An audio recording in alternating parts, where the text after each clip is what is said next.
What's going on, everybody? It's Loto-Drandel here, coming at you with a Warframe builds video. Now, this one is going to revolve around the Nidus Warframe, the new frame to have graced the presence of consoles on, Warframe on consoles. So, let's take a look at the statistics without mods. First off, we're going to go over the abilities. We have Virulence. I'll just call it Virus. Rupture the ground with damaging fungal growth that steals energy from each enemy it strikes. For every 5 enemies hit, infestation mutates, multiplying its destructive force. Larva. Spawn an infested pod that erupts with tendrils, latches onto nearby enemies, and pulls them in. Parasitic Link. Bind to a target with a parasitic link. For allies, both the host and Nidus deal increased damage. Linked enemies take the damage inflicted on Nidus. And then you have Ravenous. Gluttonous maggots swarm nearby enemies, feasting until they are hit with virulence and burst with infestation. The maggots benefit from mutation, and each enemy hit adds to the mutation stack. Now, as you notice, the last two do not take any sort of energy. It actually costs your mutation stacks to use. And so, feel free to pause to read. I will go ahead and say the passive ability is intriguing. If Nidus is killed with at least 15 stacks of mutation, those 15 stacks are consumed, which grants 5 seconds of invulnerability and restores health to 50%.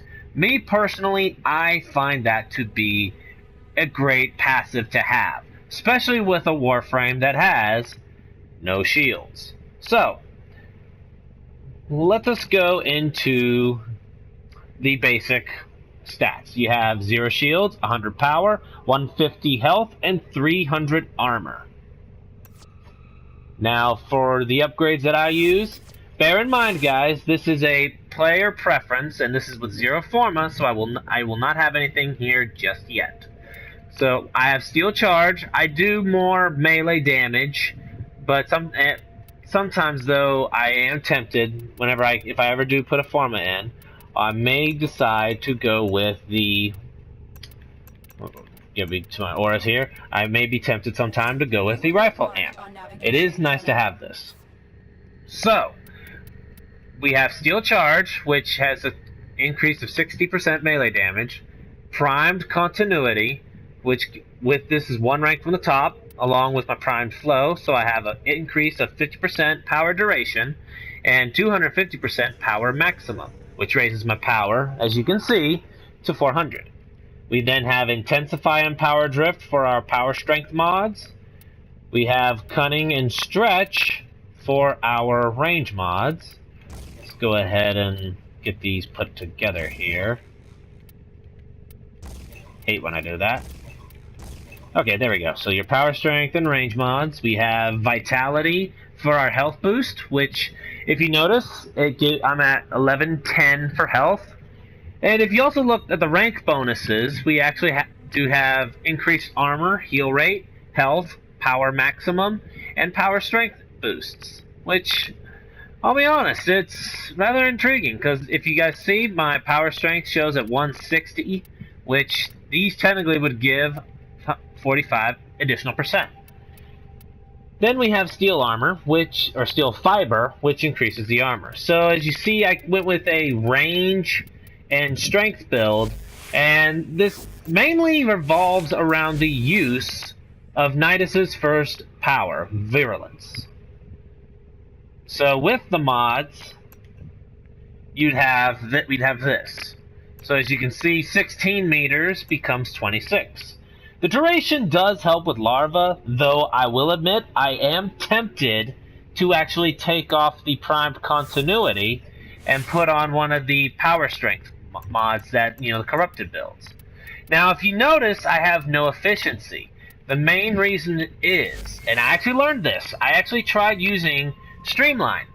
Now, if you check Virulence, it does have energy refund. So for every enemy that I kill, and I've learned every enemy I kill, I will get 10 energy back.